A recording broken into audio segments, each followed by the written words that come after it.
In today's video, I am going to be breaking down Nashon Bones Hyland. I hope I said that name correctly, but anyways, Bones is a fantastic three-point shooter, so let's get down and let's check out his shooting form.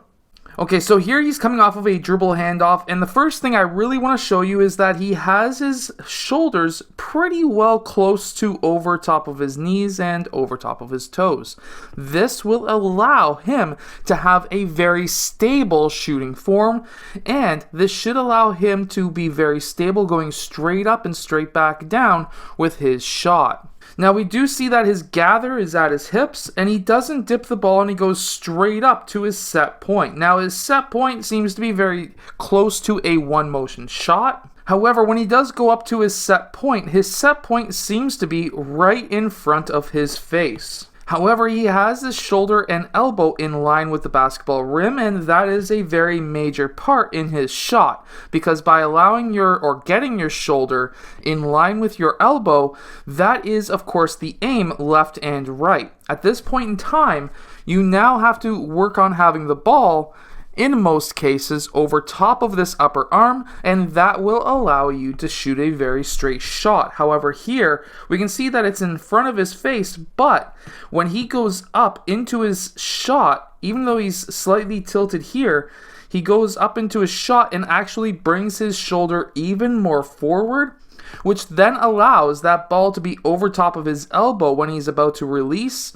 And again, his elbow being in line with his shoulder, that creates that shooting triangle that I always talk about. So even though his basketball is in front of his face, which means that it's not over top of that upper arm, by moving that shoulder forward, we can see that that does allow him to have that straight shot. We can also see from here that his palm is facing slightly forward, which then allows us to guess that he has a slight thumb flick, very similar to Curry, which is actually quite common for players who shoot from in front of their face, or for players who shoot in front of their forehead with a higher set point.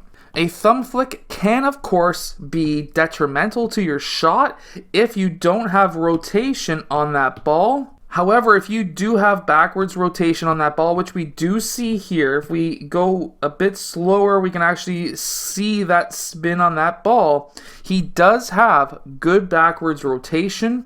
We can also see that he has good arc that reaches up to be maybe around 18-ish feet. If that's, of course, 10 feet, this would be about 1.5 feet roughly.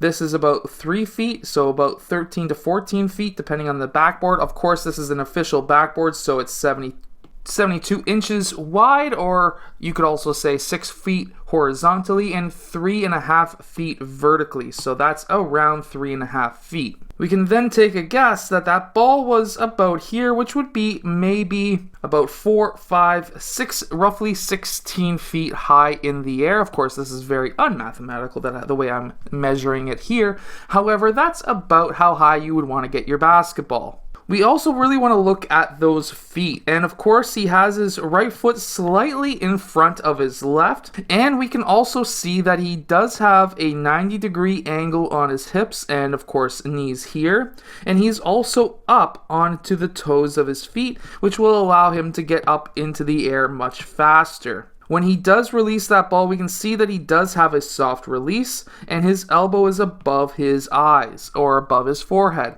Having your elbow above your forehead, of course, is going to help getting arc on that ball. But by shooting with a thumb flick, if you do not have any backwards spin on the ball, or not much arc on the ball, guess what? It is time to really work on removing that thumb flick. When he does shoot, we can see that he does slightly tilt his body forward at the hips, and that can give some players a much more balanced shot, but also a little bit more power as well. We can see that he doesn't jump necessarily very high on his shot either, which is again very similar to Steph Curry, and you will find that these one motion shooters, and I would classify him as a one motion. We can see here that he doesn't pause for very long at all at his set point, and because of that, I am here to say that he has a one motion shot, and by having a one motion shot, you don't necessarily have to have a massive jump. a small hop will work because you're going to have very good energy transfer from your ankles into your knees, into your hips, and then of course into your arms. And we can see this here. He extends his knees before he gets off the ground, and then he gets off the ground really using a lot of his calves and his Achilles to make that shot. And that's what you basically want to do if you have a one motion shot. I hope that this breakdown helps you shoot the basketball better. If it does, hit that like button and subscribe, and I'll see you guys again next time.